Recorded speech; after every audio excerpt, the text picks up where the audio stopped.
Dios les bendiga, mis amados, en esta noche.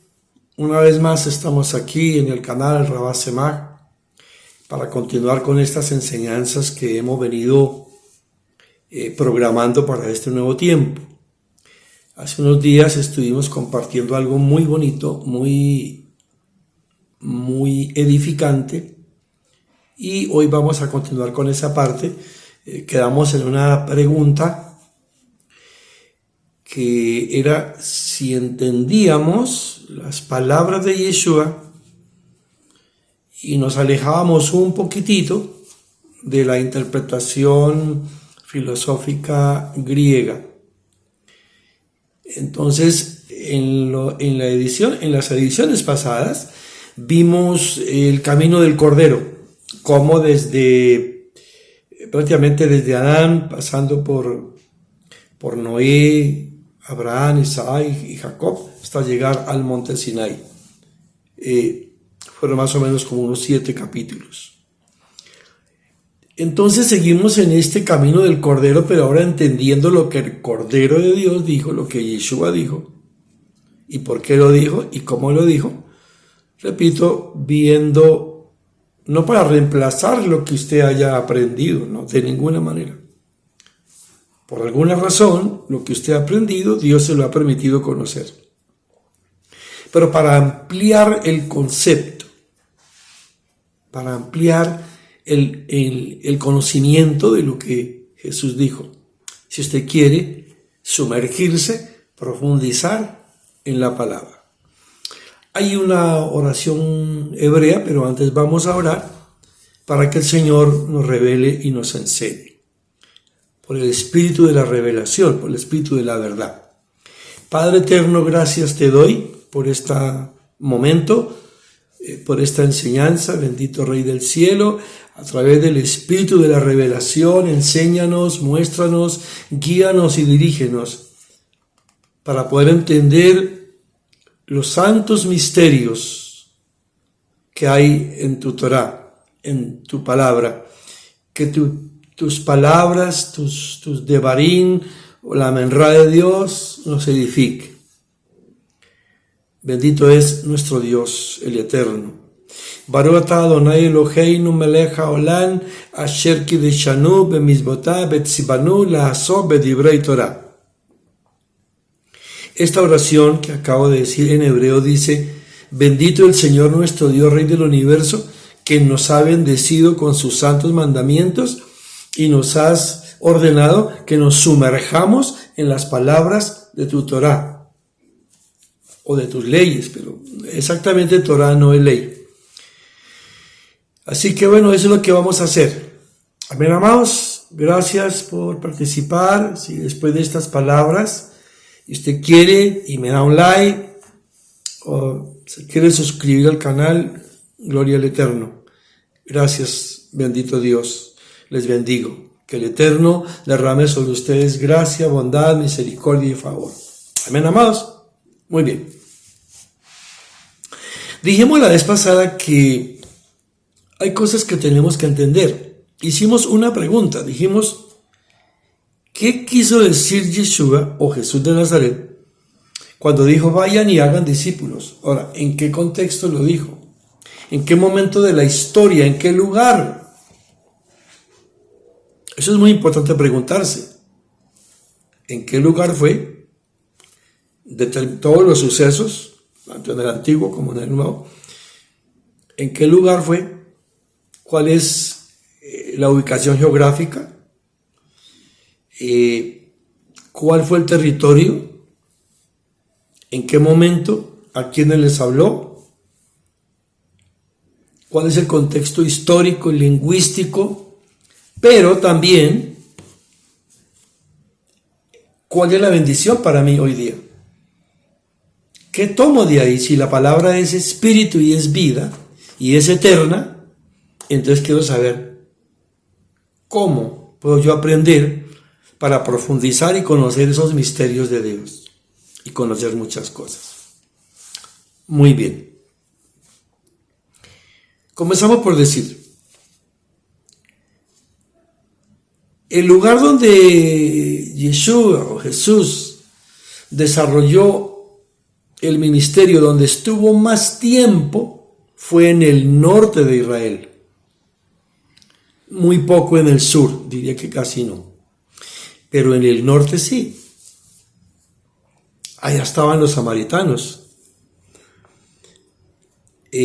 Porque hay algo allí que es muy importante que la historia lo muestre y lo revele. ¿Por qué sería que el Señor, o que Yeshua, prefirió más el norte? Recuerde que Él estaba mucho en Nazaret. ¿Qué sería? ¿Por qué? En el lago de Nazaret. Alguna cosa hay que Él estuvo más en el norte que en el sur. Acuérdese que Él incluso estuvo en Tiro y Sidón. Cuando hay el episodio de Él con el endemoniado gadareno, ese es Gadara. Gadara ya no está en el territorio de Israel, está ahí como en el límite, cruzando la frontera, ahí está Gadara. Por eso es que recuerde que cuando Él libera a este endemoniado, salen muchos cerdos. Le dijo que cómo se llamaba y Él le dice que Él se llama Legión. Y pues bueno, creo que eso ya nosotros lo conocemos.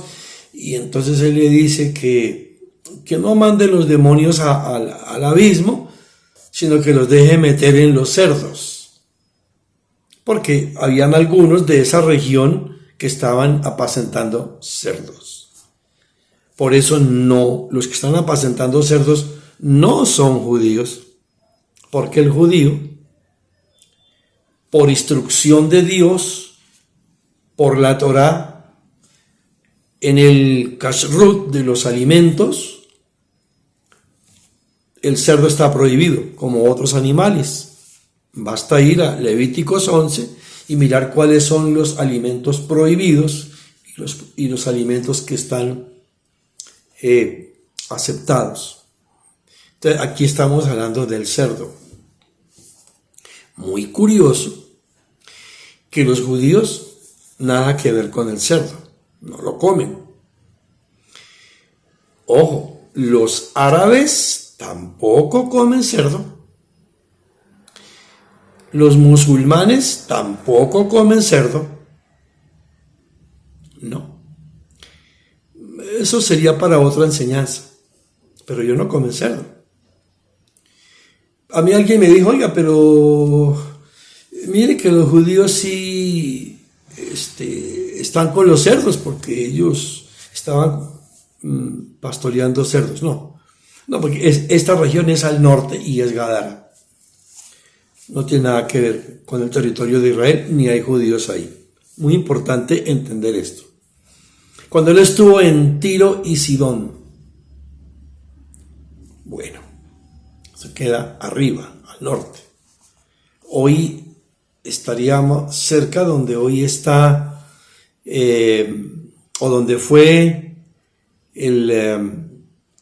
lo que hoy sería como los límites con Siria o con Líbano, más o menos por ahí. Está el mar de Galilea. Fíjese que muchos de sus discípulos eran galileos. Acuérdense ¿qué hacen aquí, varones galileos?, le dijo el ángel. Ahora, ¿por qué? ¿Por qué el norte? ¿Por qué más el norte? Muy bien, porque las tribus. Recuerde que Israel se dividió en 2 reinos, eso viene desde los tiempos de Salomón, y se hicieron 10 arriba, el reino del norte, o la casa de Efraín, y el reino del sur quedó la casa de Judá. En el reino del sur quedaron las tribus de Judá y Benjamín, y las otras 10 quedaron arriba, la casa de Israel o la casa de Efraín. Esas de ahí de la casa de Efraín, esas son las ovejas perdidas. Por eso dice, yo vine primeramente a las ovejas perdidas de la casa de Israel. Bueno, esas ovejas o ese pueblo fue el que se esparció en una diáspora mundial. Fueron esparcidos a todas las naciones. Quedaron muy pocos en el reino del norte. Se esparcieron por Europa, Europa del Este, Europa Oriental, Europa Central, ¿verdad? Llegaron incluso a España, algunos se fueron hasta Rusia, de allá de Alemania, porque llegaron a Alemania, y ahí vienen los askenazis o los askenazis. Los que se fueron para España, pues de allá vienen los sefarditas. Es una historia larga, pero esas tribus, las 10 tribus, se esparcieron. ¿Por qué? Porque los asirios conquistaron ese reino del norte, los subyugaron, los esclavizaron, los maltrataron, los mataron, los persiguieron y muchos se fueron. O sea, fueron expulsados de su territorio. Esas son las ovejas perdidas de la casa de Israel, o la casa del norte, o la casa de Efraín. Entonces los asirios hicieron algo. Como ellos conquistaron ese territorio, entonces empezaron a traer gente, asirios, para que se fueran mezclando con las hebreas. O sea, los pocos que quedaron, como no se pudieron ir, o no se fueron, o pasó algo, entonces ellos trajeron su gente.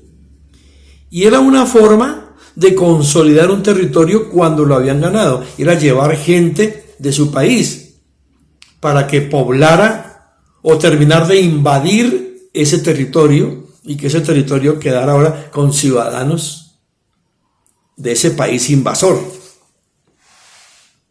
Entonces los asirios trajeron gente de allá, y algunos se involucraron. Con el paso del tiempo se fueron involucrando, y ya hubo una mezcla ahí de mujeres y de hombres asirios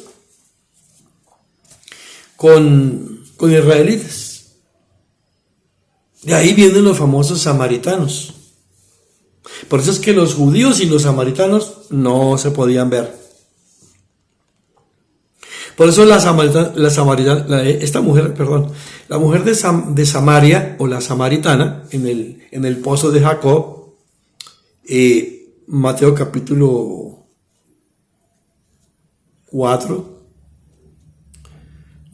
Juan, el Evangelio de Juan en el capítulo 4, habla de la samaritana. Y ella le dice: ¿cómo tú, siendo judío, me pides agua a mí, que soy samaritana? Y le dice: ustedes los judíos adoran en un templo, nosotros no tenemos, pero adoramos donde creemos que está bien. Más o menos ese fue el diálogo de Jesús con la samaritana. Ese era el odio. ¿Por qué? Porque ellos decían: esos no tienen la pureza, son impuros, porque son mezclados, es una raza que se mezcló. Vinieron los asirios, tomaron la tierra, los subyugaron y trajeron gente de Asiria para que se mezclaran. Entonces decían: ellos son mezcla. Ese era el odio entre los fariseos y los judíos. Muy bien, por todas estas razones es que Jesús, o Yeshua, se movió mucho más en el norte, en el mar de Galilea, ¿verdad? Y entonces esta región es lo que hoy sería como los Altos del Golán, en el norte. Muy bien. Entonces, geográficamente, pues él se desarrolló mucho en el norte. Ahora vamos a mirar el lugar. Cuando él resucita, a la primer persona que él se le manifestó fue a Miriam. A Miriam de Magdala. A Miriam de Magdala. O ¿cómo llama? A María Magdalena, que llama. Ella era Miriam de Magdala. No es la misma Miriam, había otra Miriam, de la cual salieron 7 demonios. Esa no es, esta es otra. Mire, nos falta a veces comprender muchas cositas. ¿Y qué le dijo? Dígale a ellos que vayan allá, en las colinas, en los montes que están alrededor, allá arriba en la Galilea, que vayan a ese monte, y que en ese monte alto, ahí los veré. Muy bien, es un monte que queda cerca, ¿verdad?, al lago. Recuerde que ahí donde hay pescadores es el mar de Galilea, muy grande, y ahí hay unos montes cercanos, y en ese monte, un monte muy especial. Ese fue el mismo monte de la transfiguración, cuando él dice que se glorificó y estaba con Pedro y con Andrés y con Jacobo y le dijeron, entonces aparece Moisés y aparece Elías, y Pedro le dice: Señor, es bueno que estemos aquí para que hagamos una enramada para ti, otra para Elías y otra para Moisés. Ese episodio también que está en Juan capítulo 17. En ese mismo monte donde él dijo esa vez, donde él se glorificó, en ese mismo monte él dijo, en esta ocasión, en este episodio que vamos a leer, dijo: toda potestad me ha sido dada en el cielo y en la tierra. Lo vamos a leer y lo explicamos. Entonces, eso está en el libro de Mateo, de Matillahu es en hebreo. Se conoce como la comisión del creyente. Yo tengo en esta Biblia. Muy bien, dice así. Bueno, esto está en 28. Mateo capítulo 28, versículo 16. Dice: pero los 11 discípulos, que en hebreo está el Midín, se fueron a Galilea, o sea, a Galilea, al monte donde Yeshua o Jesús les había indicado. Y cuando lo vieron, lo adoraron. Pero algunos aún no podían creer lo que veían. ¿Y sabe cuál es ese monte? El Hermón. El monte Hermón. ¿Y sabe qué pasó en ese monte Hermón muchos siglos antes? A ese monte Hermón bajaron ángeles caídos que corrompieron todo, según Génesis capítulo 6. Ellos bajaron y dice que contaminaron toda carne de hombres, de bestias y de aves. Es una historia para que usted la revise allá en ese capítulo 6 de Génesis. Es cuando vinieron todos esos ángeles caídos o demonios y querían destrozarlo todo y cambiarlo todo y contaminaron todo. Bueno, en ese mismo monte Jesús trajo el orden correcto. Se escuchó la voz del Padre, que dijo de nuevo: este es mi Hijo amado, a él escúchenlo. Y en ese mismo monte donde esos demonios bajaron con esa autoridad diabólica, que es casi que inexistente ante el poderío de nuestro Dios. Por eso él sentó ese precedente y dijo esas palabras: toda autoridad me ha sido dada en el cielo. Él dice eso. Aquí lo vamos a leer.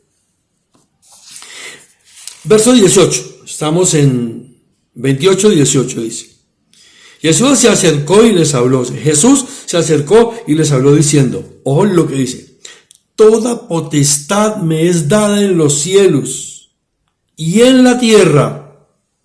¿Por qué diría eso?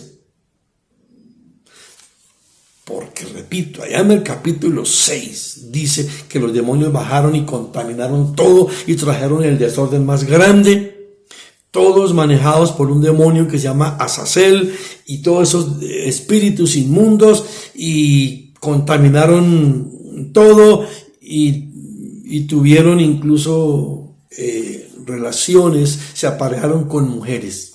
Eso es un episodio terrible. Eso trajo el desorden, el caos. A causa de eso fue el diluvio. En el diluvio, el eterno Dios metió presos todos los demonios que están por allá todavía encadenados. Muy bien, entonces él dice esas palabras. Los discípulos lo ven y lo quieren adorar. Algunos lo quieren adorar, pero están tan impresionados porque es que lo vieron morir. O si no lo vieron, supieron que él había muerto, porque las mujeres lloraron, en fin. Ahora lo ven resucitado.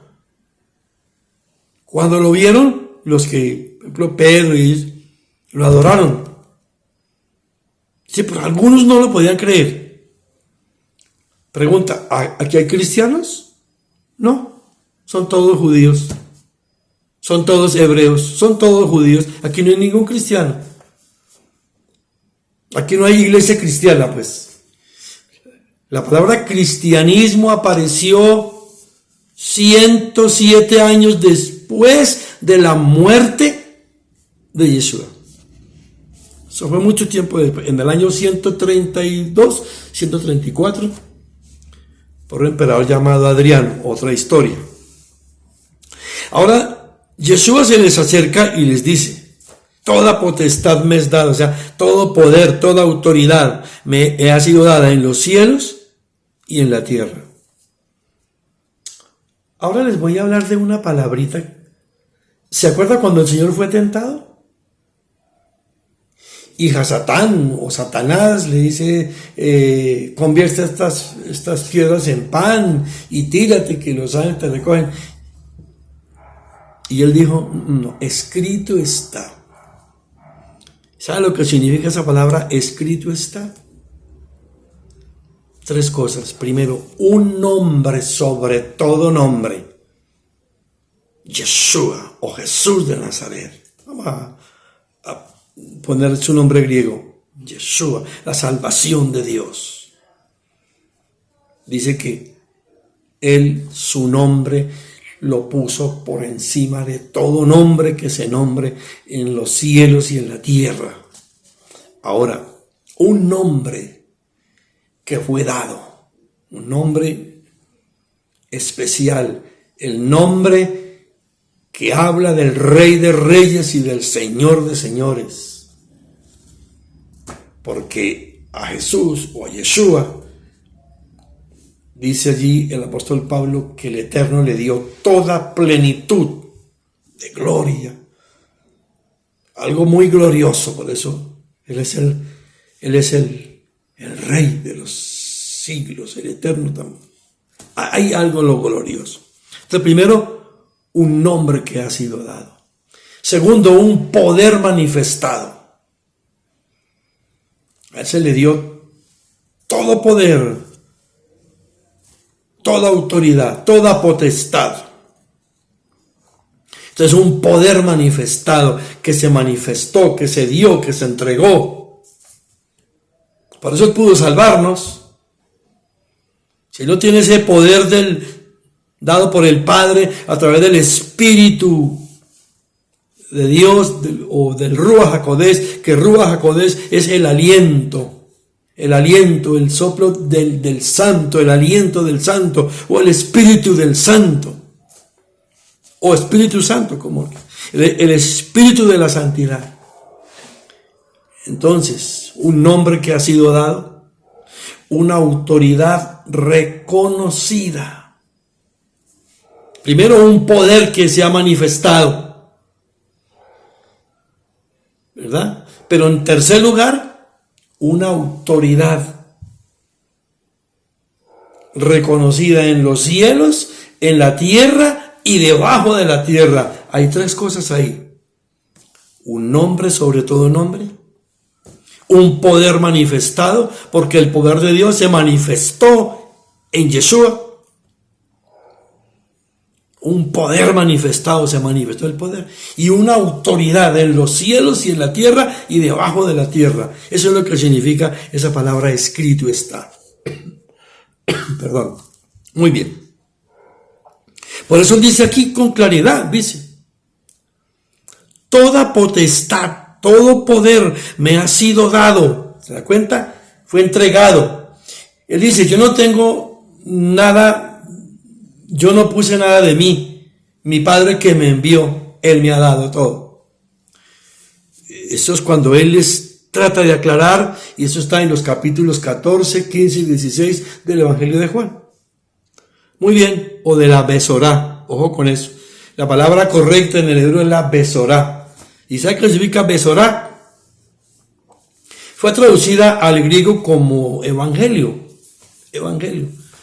Bueno, evangelio o evangelius, pues es una palabra griega, significa simplemente buenas noticias. No, la palabra besorá es muy diferente. Significa las grandes noticias de los grandes acontecimientos que desde el cielo han sido manifestados al corazón de los hombres. Esa es la palabra que usted y yo conocemos como evangelio. Es la palabra besorá, que trae el orden. Lo repito, significa las grandes noticias de los grandes acontecimientos que desde el cielo han sido revelados al corazón de los hombres. Bueno, por eso se puso como evangelio, porque son buenas noticias, ¿no? Cuando Yeshua le dijo a los judíos, ustedes tienen que creer en esas besorá, o ustedes tienen que creer en ese evangelio, en las buenas noticias. Bueno, nosotros entendemos pues que evangelio es que el Señor Jesucristo vino, murió por nosotros, nos limpió de pecado y resucitó, y bueno, eso es cierto, gloria a Dios por eso. Pero es una definición muy cortica. Cuando Jesús les dice en el capítulo 1 o capítulo 2 de Mateo, le dice, ustedes tienen que creer en las buenas nuevas. ¿Saben cuáles son? ¿Cuáles eran esas noticias? ¿Por qué le dice? Bueno, entonces vamos a poner la palabra griega. Cuando le dice, ustedes tienen que creer en ese evangelio o en las buenas noticias, Jesús no ha muerto ni ha resucitado. Entonces, ¿cuáles eran? Las que están en Génesis, esas están en Éxodo, capítulo 19, 5 y 6, cuando le dice, ustedes son un especial tesoro. Ustedes son una nación santa. Y haré de ustedes un reino de sacerdotes y gente santa, porque son un tesoro para mí. Bueno, después es que Jesús les dice así, toda potestad me es dada en los cielos. Ahora miren, aquí viene claro, dice, por tanto, vayan, es un mandato, y hagan discípulos, dice, hagan talmidín en todas las naciones. Paremos aquí, hagan discípulos, ¿con qué y cómo? Jesús es un rabino, pero 150 años antes, exactamente 170 años antes de que Yeshua aparezca, ya habían rabinos. Los rabinos vienen de los fariseos, de una línea de los fariseos, porque eran maestros de las escrituras, de la Torá o del Tanakh, que usted y yo conocemos como el Antiguo Testamento. Era lo único que ellos tenían. Entonces, habían maestros itinerantes que iban de lugar en lugar enseñando y levantando escuelas, vamos a llamarlo así, de discípulos, que en hebreo es talmidim. De ahí nació los rabinos. de estos hombres que iban enseñando, iban abriendo un grupo allí, habrían otro grupo allá, y habrían las escuelas para enseñar e interpretar las escrituras. Por eso los rabinos eran tan reconocidos, tan admirados y tan estimados y tan apreciados. De ahí vienen los rabinos. Y todo rabino tenía su escuela, sus talmidín o sus discípulos, y se dedicaba a enseñarles a ellos. Lo mismo que hizo Jesús. Él llamó 12, después se le unió mucha gente, claro, porque él es un rabino. Y no le cuestionaban porque él es un rabino judío. Él no es un cristiano. Entonces, así como muchos rabinos, 170 años antes y todo ese tiempo hasta Jesús, ellos iban levantando sus escuelas.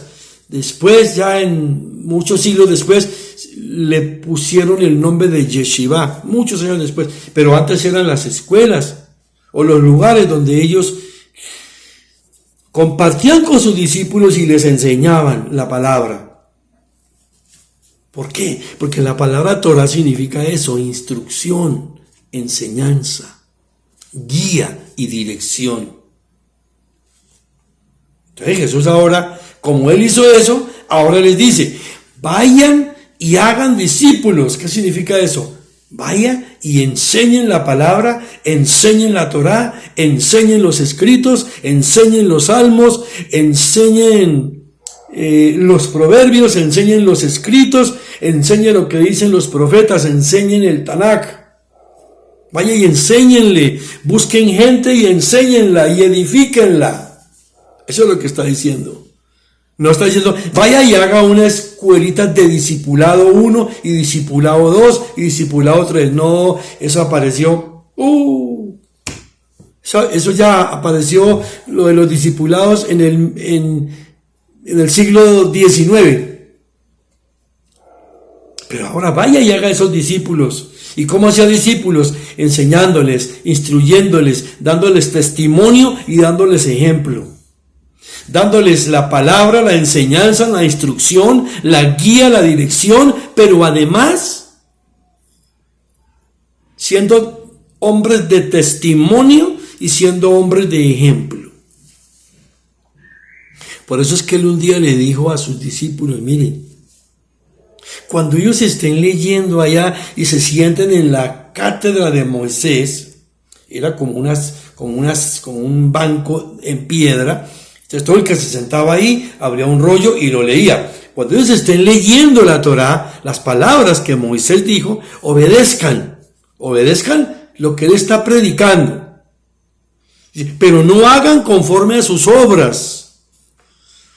Porque entonces Jesús dijo, no tienen buen testimonio, no dan buen ejemplo.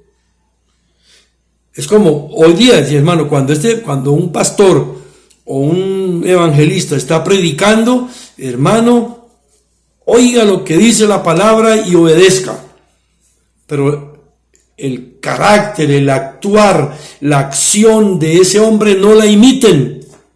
Quizás porque es mentiroso, adúltero, ladrón, qué sé yo. No imite sus acciones. Por eso es lo que les digo. Cuando estén allá sentados en la cátedra de Moisés y leyendo, obedezcan. Mientras tanto, ustedes no tienen que hacer lo que ellos hacen. Aquí hay un contexto grandísimo, enorme. Creo que ya tengo 34 minutos. Fíjense que nos vamos a quedar corticos, pero no se preocupe, vamos a continuar. Este pasaje es bien profundo, hermano. Entonces le dice, bueno, ahora vayan y hagan esos discípulos, enséñenlos. Buena instrucción, buena enseñanza, buena guía, buena dirección. Pero además, ejemplo y testimonio. Entonces, vaya y hagan eso, le dice. En todas las naciones. Ahora es aquí, sumergiéndolos en el agua. Tevilá. Sumergirlos en agua. ¿Por qué? ¿Por qué? Lo primero que Dios hizo cuando sacó al pueblo de Egipto es que ellos venían con impurezas. Era un pueblo impuro. Y el Señor los Bueno, después eso en el griego quedó como la palabra baptizo o bautismo, que es el sumergirlo en agua. En hebreo es el tevilá. Los sacerdotes en el antiguo, para poder oficiar o poder operar en el trono, en el tabernáculo, tenían que lavarse, purificarse en agua. Era un ritual de purificación. Cuando la persona quedaba impura, la mujer quedaba impura por su menstruación, o el hombre por emisiones nocturnas de semen, o por tocar un muerto, tenían que lavarse y limpiarse y purificarse. Entonces, cuando el Señor los lleva al mar, mire, Dios es muy sabio. Les puso el ejército de Faraón atrás para que no se devolvieran. Y le dijo a Moisés: oiga, Moisés, ¿usted por qué clama a mí? Dile al pueblo que marche, pero Señor, es que ahí está el mar. Dígales que marchen. Entonces los primeros que estaban adelante, los más valientes, obedecieron y se metieron al agua. Usted sabe que en el mar hay una playa, hay un pedacito que es playa. Pueden ser 10 metros, 15 metros, quizás 20 metros. Y si usted sigue caminando por la playa, cuando se dé cuenta se hundió, porque ya es el mar profundo.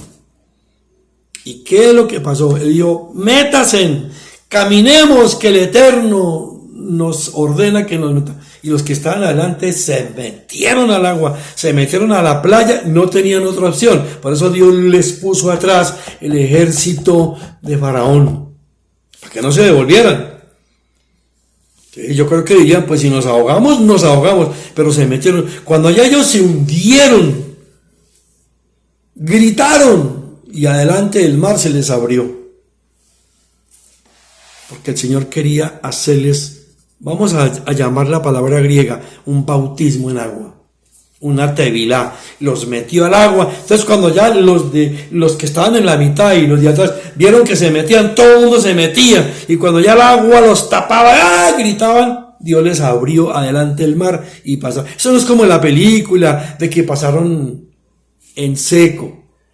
No, pasaron en seco, pero después de que el Señor los sumergió en agua, porque Él quería hacerles tevilá, Él quería hacerles el ritual de purificación, como todos los sacerdotes en Levíticos. Una vez alguien me dijo que yo estaba con fábulas. Pues muy bien, les pido que miren este versículo. Está en Primera de Corintios, capítulo 10, del 1 al 3. Primera de Corintios 10, 1 al 3, ¿qué dice? Porque no quiero, hermanos, que ignoren el significado de que nuestros padres todos estuvieron bajo la nube y todos pasaron el mar. Dice, porque no quiero, hermanos, que ignore eso. Dice, todos estuvieron bajo la nube y todos pasaron el mar. Dice, y todos en Moisés o en Moshe fueron sumergidos, tevilá, sumergidos en la nube y en el mar. Ahí lo dice. Y todos comieron el mismo alimento del Rúa, del Espíritu. Tenga en cuenta este versículo, Primera de Corintios 10, del 1 al 3. Ahí dice, todos en Moisés fueron sumergidos en agua. Los sumergió, los metió allá, los bautizó. Todos los sacerdotes en el libro de Levíticos, aún en Ezequiel, en Ezequiel 36, 25, anote eso, Ezequiel 36, 25 dice, los lavaré con agua pura, los limpiaré de todas sus impurezas, los purificaré del contacto con ídolos. Dice, en ustedes he puesto un corazón nuevo. No solamente en Levíticos, lea Levíticos, en varias partes. Coja una concordancia y ponga lavar en agua y verá todos los versículos que usted va a encontrar. Ellos tienen que limpiarse y purificarse con agua. Por eso es que Juan o Johanán, el que bautizaba, ¿qué les hacía? Tevilá, y los metió y los sumergió. Porque, hermano, las aguas purifican, dan nueva vida, regeneran y limpian. En Levíticos 15:13, a propósito, dice: el hombre lavará sus cuerpos y será purificado. Por eso Jesús ahora les dice, primero, enseñe la Torá, enséñele todas las palabras, los misterios de Dios, enséñelo, dé buen ejemplo, tenga un buen testimonio, tenga una enseñanza correcta, pero además, límpielos y purifíquelos en agua, bautícelos en agua. Vamos a usar la palabra griega. O hágale tevilá, o hágale el ritual de los sacerdotes en el libro de Levíticos, de que se limpien y se purifiquen con agua. Ese es el asunto de sumergirlos en agua. El mismo Yeshua fue sumergido en agua. Estamos ahora dice, sumergiéndolos, ahora dice, sumergiéndolos en el agua, en el nombre, aquí es tremendo, dice, en el nombre del Eterno, a fin de conducirnos a que conozcan al eterno Dios. Muy bien. Y luego dice, enseñándoles a que obedezcan todas las cosas que les he mandado. Hay algunos que dicen, y bautícelos en mi nombre, en el nombre de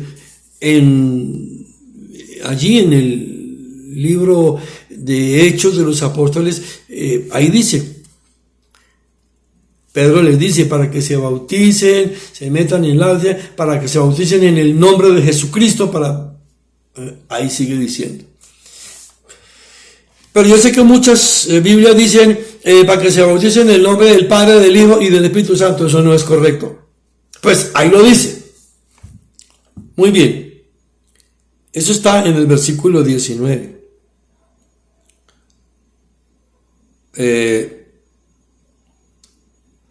Pero ¿qué pasa? Ese versículo, y bautízalos en el nombre del Padre, del Hijo y del Espíritu Santo, era para reforzar el dogma de la Trinidad. Claro, yo sé que esto pisa callos enorme, pero este texto fue añadido, fue agregado en el siglo IV. Hay manuscritos tempranos y tardíos, aún en el griego, donde no dice así, y bautícelos en el nombre del Padre, del Hijo y del Espíritu Santo. No lo dice así. Pedro dice, en el capítulo 2, dice, y bautícelos en el nombre de Jesucristo. Claro, ese tema es terrible, porque es una tradición teológica que viene desde de los concilios ecuménicos romanos, por la interpretación que ellos hicieron. Entonces quedó la fórmula bautismal, tanto que decían, el que no crea en esa fórmula bautismal es condenado, es excomulgado. Este es un tema bien largo, y este tema mueve muchas cosas. Muy bien, vamos a dejarlo aquí para que en la próxima continuemos con este tema del bautismo y vamos a entender. Y yo les pido que ustedes traten de buscar, incluso hay unas versiones actuales con un lenguaje actualizado en español. Claro, todas vienen del texto recepto. Recuerde que la mayoría de las Biblias en español pues vienen del latín, perdón. Muy bien, pero en el próximo vamos a mirar. Amén, hermanos. Y vamos a discutirlo. Y si alguien tiene la oportunidad de mirar escritos o manuscritos, bueno, entonces vamos a ver si hay algunas Biblias en español que diga bautizo en el nombre de Jesucristo, o cuáles dicen en nombre del Padre, del Hijo y del Espíritu Santo. ¿Amén, hermano? Muy bien, entonces vamos a pedirle al Señor que nos ayude. Estas tradiciones, estas costumbres creadas desde Roma, pues nos han ayudado, pero lo voy a explicar en la próxima, no se lo pierda, va a ser bien bonito. Yo no estoy despreciando nada, porque dice que aquí en esta versión que es hebrea dice para que en el nombre de Yohed-Bad-Hei, o sea, en el nombre del Eterno, a fin de conducirlos a que conozcan al Padre Eterno, para que puedan conocer el amor de su Hijo y puedan entender el espíritu de la santidad. No lo está hablando como una trinidad. Por eso lo vamos a explicar en la próxima. Mis amados, Dios les bendiga, Dios les guarde, el Señor esté con ustedes en todo tiempo y que el eterno Dios bendiga toda obra buena de sus manos. El Eterno les bendiga, Dios les guarde y nos vemos en la próxima. Amén, amados. Un abrazo. Les bendigo.